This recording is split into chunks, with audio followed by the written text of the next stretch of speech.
ముందుగా అందరికీ హాయ్ అండి. మీరు చూస్తున్న వీడియోలోని టోటల్గా వీడియో అంతా చూడండి.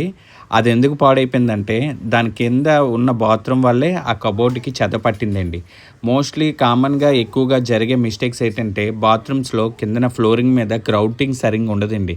ఎప్పుడైతే మన స్నానాలు చేసే బాత్రూంలో వాటర్ అంతా గ్రౌటింగ్ సరిగ్గా లేకపోతే టైల్స్ గ్యాప్లో పడి వాటర్ అనేది వెళ్ళిపోయి ఆ కిందన మీకు మాయిశ్చర్ రెడీ అయిపోయి పురుగు అనేది తయారైపోద్దండి. దానివల్ల ఏంటంటే గోడకున్న ప్యానలింగ్ కూడా మొత్తం చెదపట్టేసి పాడైపోయింది. మొత్తం టోటల్గా కబోర్డ్ మొత్తం చెదపట్టేసి డోర్తో సహా పాడైపోయింది. ఇలా మీరు కూడా ఎక్కడైనా మీ ఇంట్లో బాత్రూమ్స్ వస్తే ఆ వాల్స్కి ప్యానలింగ్ చేయకండి.